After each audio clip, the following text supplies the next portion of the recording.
Tell us about your car. This is a 1963 Impala Super Sport. Has a stock 327 engine in it, stock power glide tranny. Had this car for probably 10 plus years. Got it from a guy down in Salt Lake, and actually we did this one all myself. Went through the motor, body, paint, had a guy down in Salt Lake paint it for me. Interior, carpet. Yeah, pretty much did everything on this myself. So I love the red interior with the black. It looks so rad. Thank you, man. Yeah, kind of, that's the black rag top on it, so everything's red and black on the car. And I've seen you in this car quite a bit. Yeah, this is my pride and joy right here. This one definitely has preference over all the other ones, probably because I built it myself, and the other ones I didn't. We haven't shown the new one yet. I'm only getting this side of you yet, because we're not going to turn around. You like this one better than the new one? For now, I do, yeah.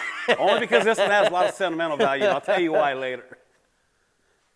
Is it stock suspension? Or stock suspension, no airbags, no juice, no nothing. Nice. Yeah, that is really clean. Thank you. And then also, I mean, in your garage too, you have all kinds of things. You got like darts, and you got my sign collection, neon my pedal signs, cars. and you have a bunch of pedal cars. Yeah, I'm a pedal car collector. I got one for each one of my grandkids, and then some. How many damn grandkids you got? 7. Goodness sakes, your kids have been busy. All right, so we're going to skip over this new one, and let's go over to this one. Tell us about this one. 71 C10. This was a Barrett Jackson truck. Actually, I didn't do the work on this one. This one was already done. The business I'm in, I was able to do a trade for the majority of this truck. Hell yeah. 350 crate engine. All the interior is done in ostrich skin and material, and super fun. It's all on airbags. Got airbags all the way around it. Super fun truck to drive. If you like to go fast, man, this is the truck for you. I like going fast and slow. We're going to take this one around the block. Well, let's see the interior of this one. Absolutely. Let me get this out of this. It's part of my collection. When I had my 57. Oh, hell yeah. The guy gave me this. That's really cool. It's a radio and a cassette player that works. Really? Yeah. Hell yeah, that's rad. Oh yeah, that ostrich is pretty rad too.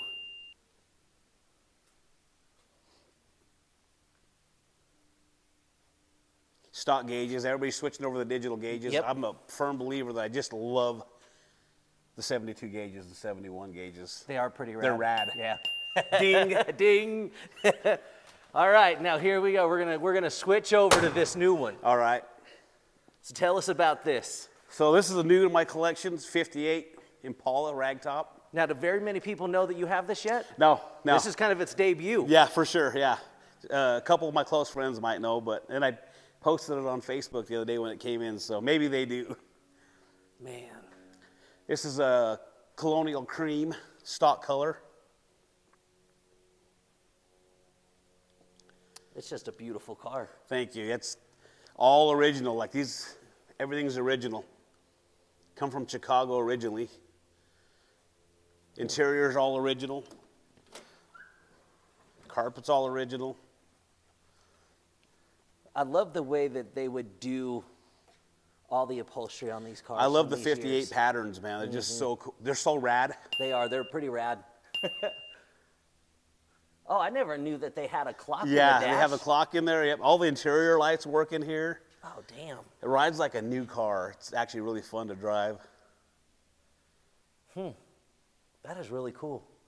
I can't remember. So I had a 58, but it was a 4-door Bel Air. Yeah. And I don't think it had it wasn't the fancy version. But the 58s, they are a beautiful car. Yeah, I had a deal worked out with the 59, but he sold the 59 before I was able to come up with everything he wanted. And he had this 58, and I love 58 just as much. So same dude? Same guy, yeah, yep. Okay.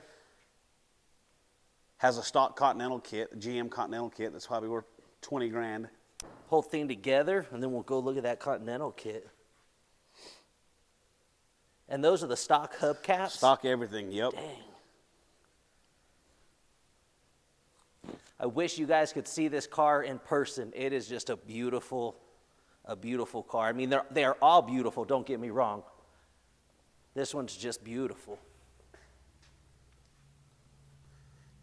So, any plans for the 63, or is the 63 where you want it? The 63 is where I want it. I might repaint it in a couple of years.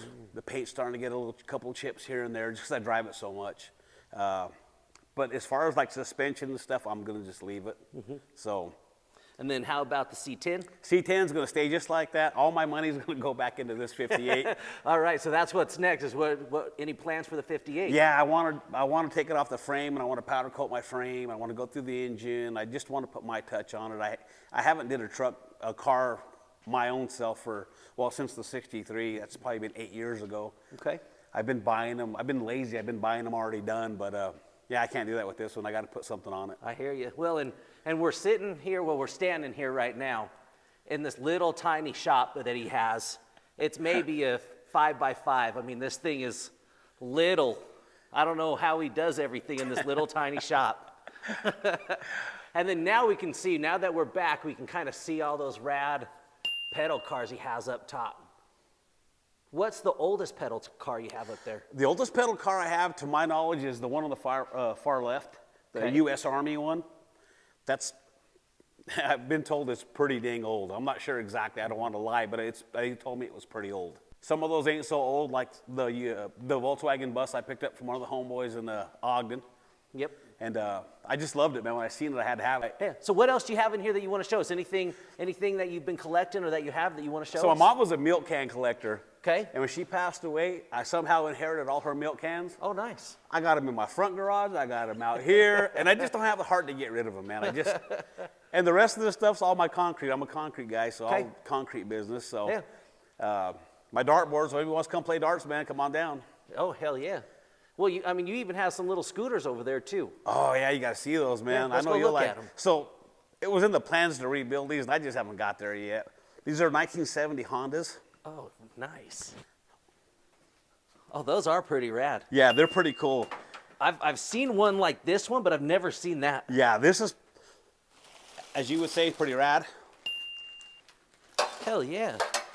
I'm trying to think it'd be rad to have them. Well, what year's the C10? 71. And which one's the 71? That one.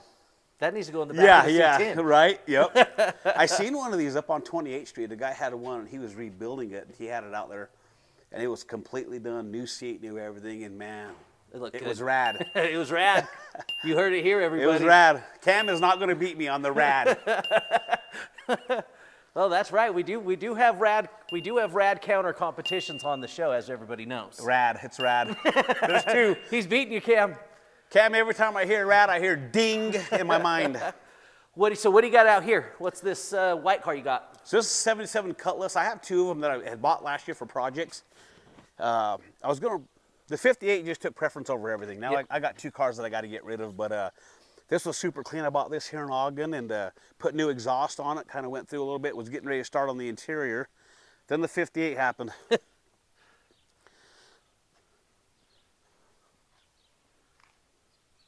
That's a really clean car. It is super clean car. Yeah. Yeah, super clean car. And it rides really well too. So Runs and drives good? runs and drives excellent. I was driving it today.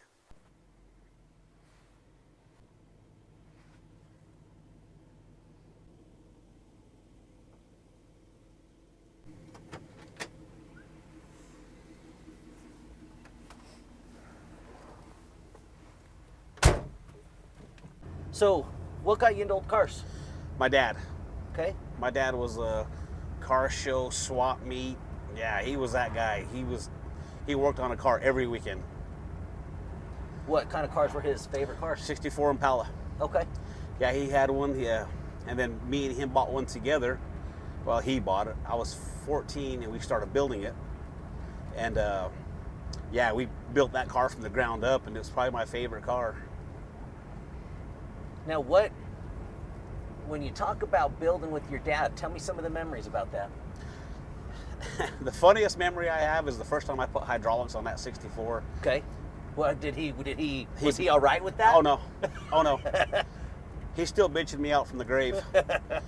He said, "I sure know how to screw a good car up," is what he said. That was his exact words. Well, I mean, that's a different generation than us. Yeah, he believed in this, like all stock. Yep. You know, he He talked me into switching the motor on it and putting a 6-cylinder in it. Okay. When it had like a 327 in it, and I couldn't figure out why. Then we split the manifold in it, and I don't know if you've ever heard of split manifold in a 6-cylinder. Amazing. That's why he did it. Amazing. And I just learned to love it. Now, when I hear a 6-cylinder with a split manifold, Yep. it just catches my attention. It does. It has that unique crackle. It's just nothing like it. There's nothing like it. And actually, the 235, I would honestly say, is probably my favorite straight 6. That's what I had. With a split manifold. That's what I had. Yep. I couldn't find nobody to split my manifold, and there was a guy in Ogden at Master Muffler, like when I was 14. Yeah. And that's 84. And he did it, and his name was Arlo. He worked at Master Muffler. He's probably still around. Mm-hmm. He was the only guy who could find the split a manifold on a 6-cylinder. Huh. And gosh, did it sound good. And we put like Flowmaster exhaust on it. Yeah. Sounded amazing. For a souped up vacuum is what my dad said. Yeah, Sounds like honestly, a that's souped up about the vacuum. truth. It That's really about the did. truth. So then, I mean, if your dad, your dad got you into cars, but what got you into lowriding? All the homeboys. Okay. I had a couple guys growing up that I used to look at and just think, man, this guy's freaking amazing. Yeah. You know, and Now, are you from Utah originally? I'm born and raised in Ogden. Yeah. Okay. Yep. What was the lowrider scene like back in the 80s? Back in the 80s, I'm from West Ogden. Okay. There wasn't a lot of lowriders. We probably had 3 or 4 homeboys that had decent looking cars. Yeah. Ogden had quite a few, but we never got along because we were 2 different gangs back in the day. Okay. And that's the cool part about now is everybody I didn't get along with, we go to car shows together, we hang out together. Like I see them guys all the time. Yeah. And it's kind of cool that we've all grown out of that. You know, it's one of the things I'll say about the lowrider community. Now, I mean, granted, I haven't been back to California in quite some time as far as like car shows and stuff, but at least here in Ogden, it's like everybody just stopped giving a crap and just realize that that's the past and who cares, and let's just move on and have fun together. Exactly, yeah. And some of the guys from Ogden, I mean, I won't mention names obviously, but we've had talks and it was like, dude, like I couldn't stand you before. Like I freaking wanted to shoot you when I knew you before. Yep. And I felt the same way about them. Yeah.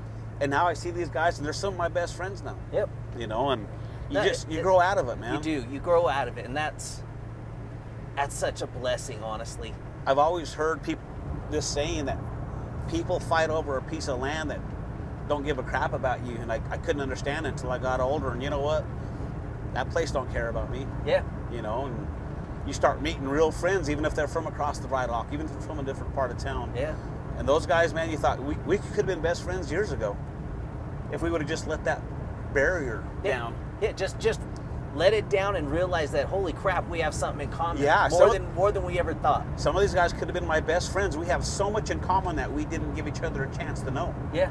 You know, and I try to tell that to young guys these days, man, I just don't think they get it. And I think maybe you have to grow up at a certain age and it clicks after a while, but. Well, and you know, that's kind of what my shop talk, like the basis of my shop talk is. Yeah, is it about the cars or the motorcycles or whatever you got in your garage? 100%. But the shop talk is about passing on knowledge. Absolutely. And I do believe that most people have knowledge that they need to pass on to somebody else because it might just hit that one person, and that's all it takes, you know? Yeah, actually, we was talking about that today. I was talking to my boy, and I was telling him, I said, if I could tell the young guys coming up, you know, the 15 through 21-year-old guys who ain't set in their ways yet, you know, just stay out of the gang, stay focused, work hard, man.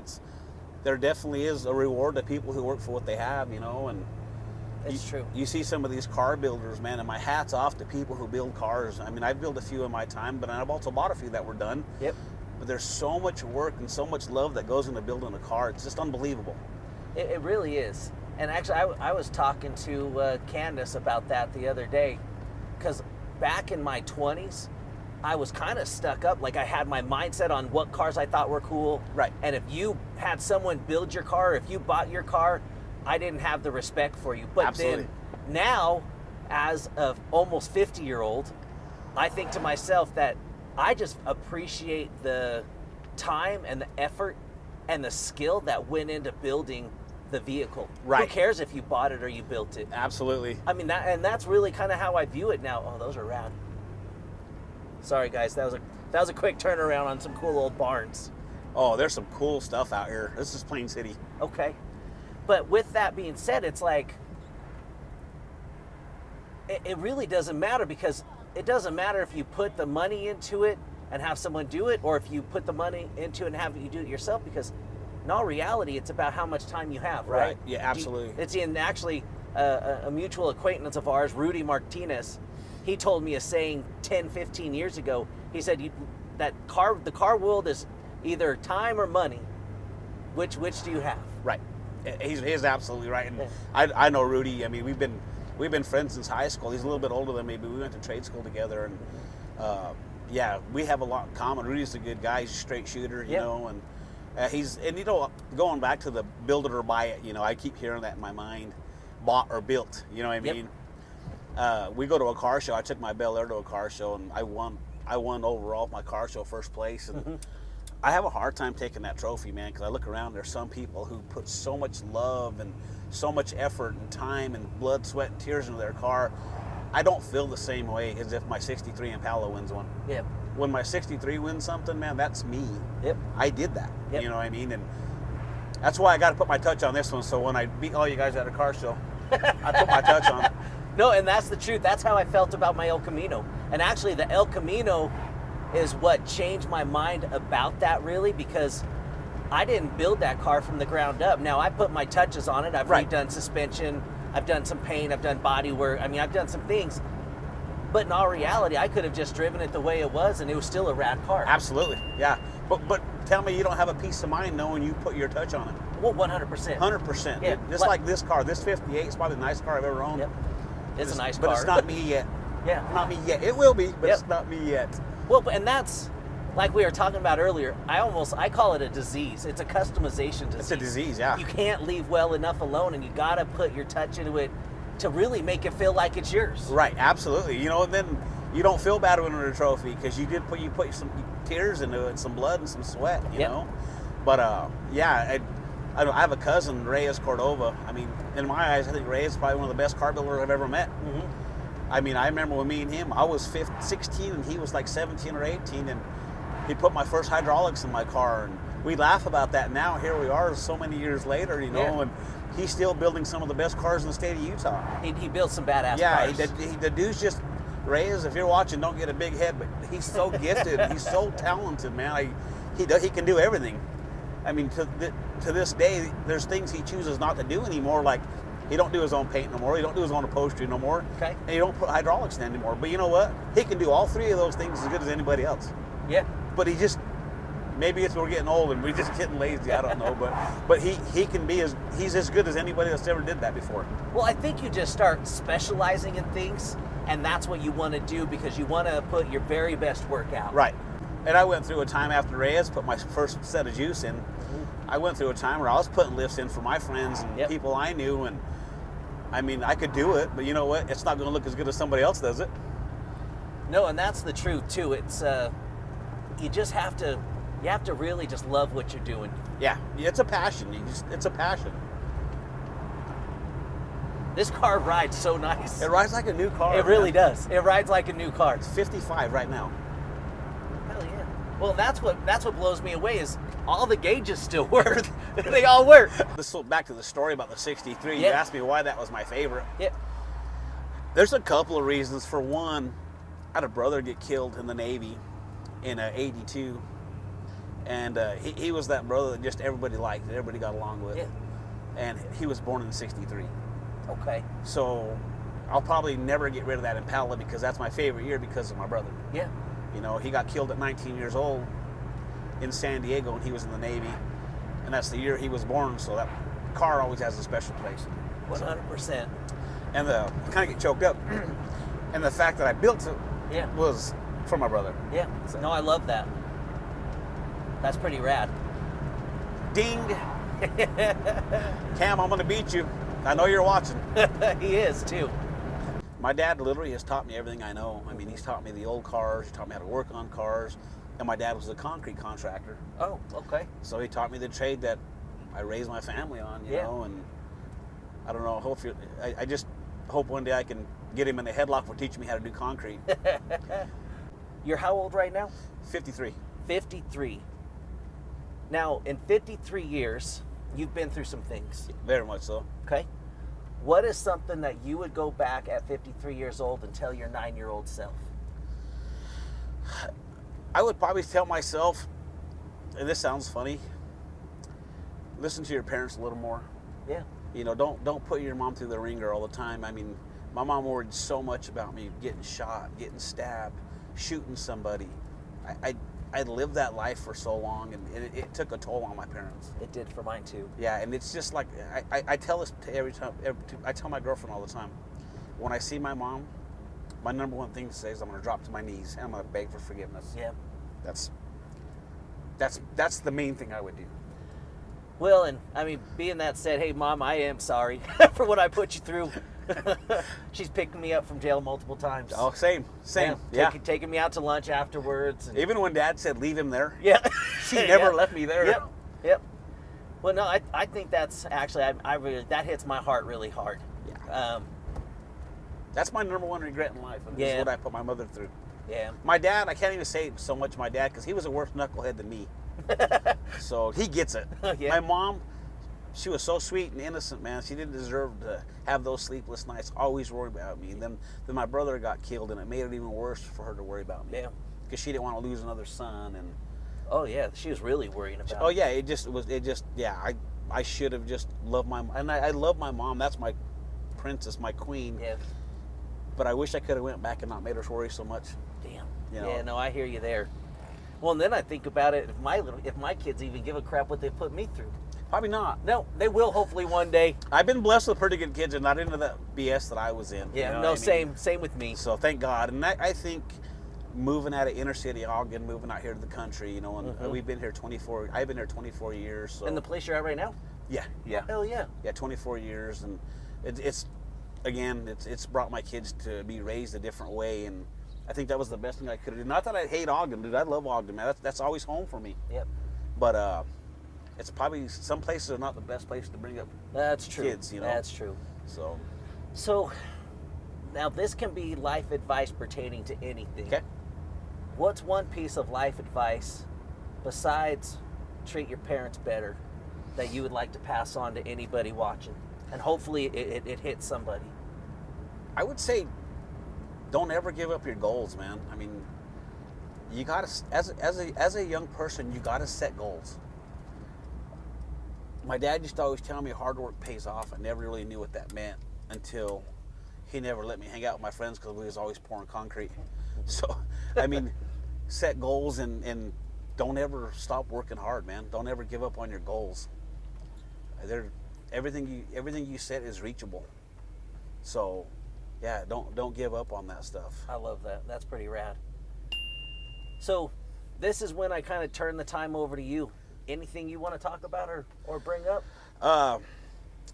No, just like I said. I mean, I said earlier about, I mean, everybody coming together as older people, and I think that it's important because, like, there's certain things you can repair and there's certain things you can't repair.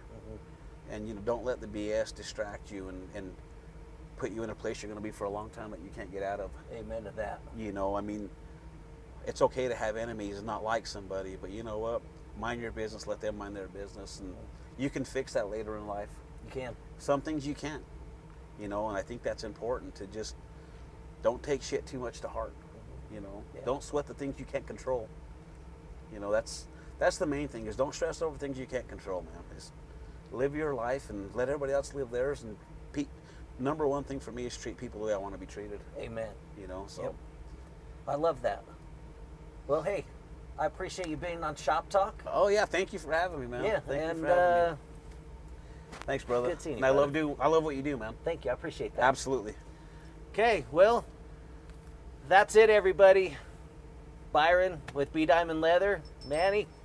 Thanks, man. Have a rad day, everybody. Any last rads? Rad, rad, rad. This show is rad. Everything that happens is motivation. I have to tell you a story. When I bought this car, it was reading full. And so I called the guy and I said, hey man, does the gas gauge work? Because my 57 Bel Air, the gas gauge didn't work. He says, I think so. I said, what does that mean? Yeah, what does that mean? So it's been reading full for a week, and I've been driving it. I don't think it works. So I go down to the gas station and took $3 in gas. I said, well, I guess it works.